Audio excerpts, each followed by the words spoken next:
In a disused underground passage near Wembley Stadium, the film crew prepares to recreate Orwell's totalitarian state. Big Brother's image is on the telescreen and plastered to the walls. INGSOC, English socialism, rules. ArtSem, artificial insemination, is commonplace. John Hurt plays the central character in 1984, Winston Smith, dressed in the party uniform of blue overalls. Susanna Hamilton is Julia, his partner in love and rebellion. The film's director, Mike Radford, is a graduate of the National Film School. He was responsible for the stylish, small-budget film Another Time, Another Place, set in the war years about Italian prisoners of war in Scotland. 1984 is his first big budget. Action! They're shooting a key sequence, the first meeting between Winston and Julia. In Orwell's book, Winston sees a solitary figure coming towards him from the other end of the corridor, her arm in a sling. They're just a few yards apart when she stumbles and falls. It materializes that Julia has deliberately fallen over so that she can pass Winston a love note. Radford, who wrote the screenplay, seems to have been absolutely faithful to Orwell. The dialogue in this scene comes almost verbatim from the novel. It's nothing. I only gave my wrist a bit of a bang. Thank you, brother.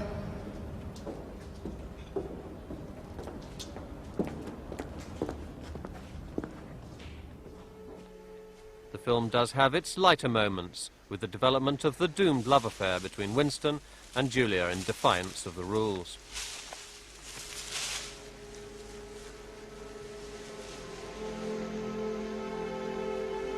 Look.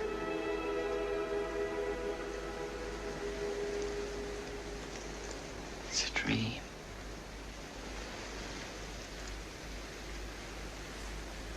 I want you. Not here.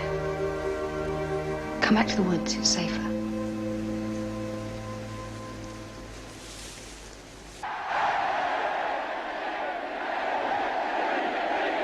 For the massive public rallies, Radford and his team employed thousands of extras and filmed by night at Alexandra Palace, on a scale worthy of the grandest Hollywood epic.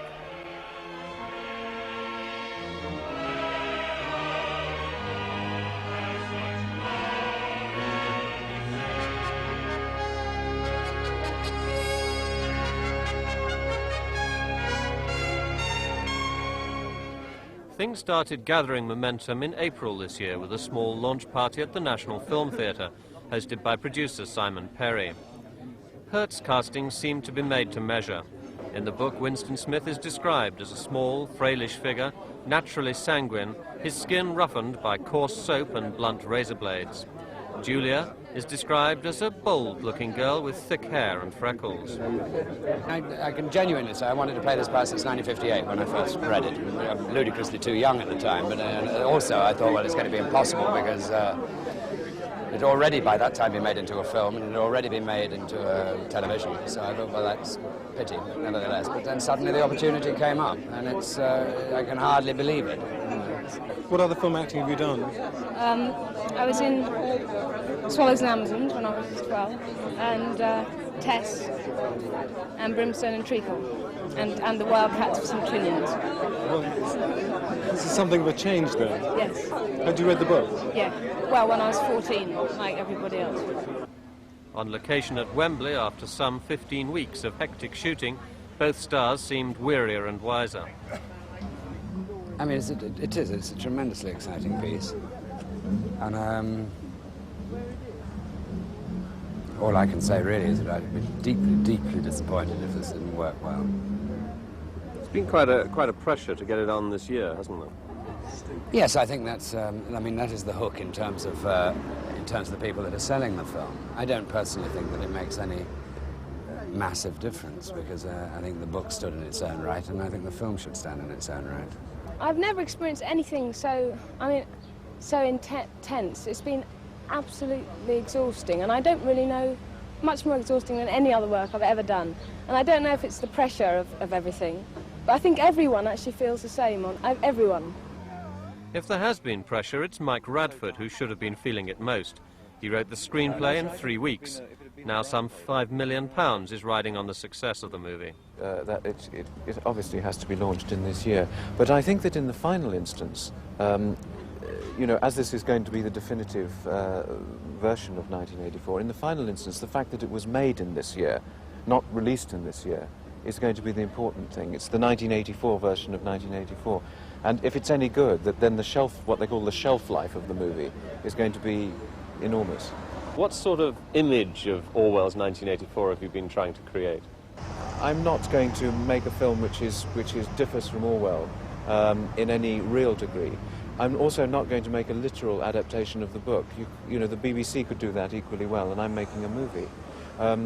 That sounds frightening already, you know, but it's not, you know, I'm not, people when they've seen it will feel that they've seen Orwell's 1984. It's just that I've visualized some of the things that he wrote about. There's also great interest in Hurt's co-star, a memorable performance by the late Richard Burton. Julia. She betrayed you, Winston. Immediately, unreservedly. All her rebellion, deceit, folly, dirty-mindedness has been turned out of her. Does Big Brother exist? Of course. In the same way as me? You do not exist. You've not asked me the question that is upmost in your mind, Winston. You know what is in room 101. Everyone knows what's in room 101. In the new style of British film premieres, there was a turnout far wider than the film world. Stars of pop music and politics rubbed shoulders with the acting fraternity to launch what will certainly be one of the big films of the home industry this year. Perhaps the front runner for awards, though less certain of a big box office success. It's been a long haul for filmmakers to deliver Orwell's 1984 in this most appropriate year. Yeah, it's great. Yeah, it's really good. Did I tell you he changed his mind? His play has been put on. She's in Tennessee, actually. It seems it's rather worthy for some of the American distributors, as perhaps a little light on household names.